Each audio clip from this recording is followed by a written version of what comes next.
safiirka Soomaaliya ee dalka South Africa ayaa ka qayb galay kulan ay wasaaradda arrimaha dibadda dalkaasi Koonfur Afrika isugu yeertay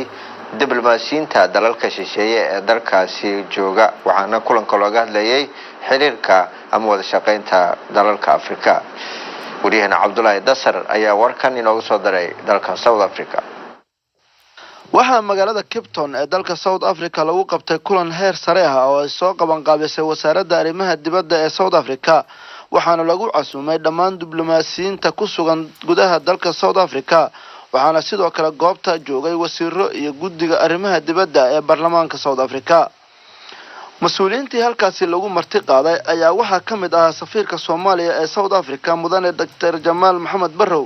oo si gaar ah ula kulmay wasiirada arrimaha dibadda ee dalka South Africa Dictoreso Naledi Bando oo marti gelinaysa shirkaani. I sincerely look forward to working closely with all of you and to continue strengthening the strong bonds of friendship. Safiir Jamal Maxamed Barrow oo markii uu kulanku soo ilaaday la hadlay warbaahinta qaranka ayaa uga warbixiyay muhiimadda kulankan uu leeyahay wadanka Soomaaliya. horta shirka wuxuu ahaa quraac oo loo sameeyay diblomaasiyiinta loo sameeyay oo isbarasho ah. wasiiraduna si kooban ay waxa uga hadashay siyaasadda arrimaha dibadda ee Koonfur Afrika taasoo muhiimad u saaran wadamada dariska la Koonfur Afrika iyo Afrika oo dhan. markii la fiiriyo markii Afrika oo dhan la dhaho Soomaaliya waxay xuman ka tahay Afrika xuman ka tahay. safiirka ayaa sheegay in Soomaaliya ay diyaar u tahay xoojinta xiriirka kala dhaxeeya South Africa. ka Soomaali ahaana sida mar hore u sheegay aad ay u taqaanaa Soomaalida xaaladda Soomaaliya ha noqoto dal ahaan ha noqoto dadka inta joogan marka waxaan isleeyahay waxbay ku soo kordhin kartaa isbedelka Soomaalida la rabo in la damacsan yahay isfaham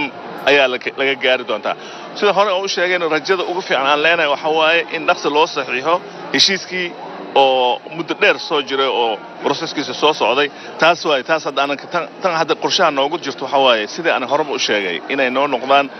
strategic partner inay noo noqdaan hadda markaa inta ka baxana ama berita noqdo ama hadda noqoto wasiirkeena arrimaha dibadda waan wargelin doonaa si uu ula xiriiro wasiirada marna waxa isku kulmi doonaan Addis Ababa ay ku kulmi doonaan shir oo AU la qabanayo ku kulmi doonaan horudhac ahaan waxaan siin doonaa fikradda ah in South Africa la fadhiisto oo qorshe isla dejiyaan. shirkan oo ah shirkii ugu horeeyay ee wasiiradu ay u qabatay xubnaha diblomaasiyiinta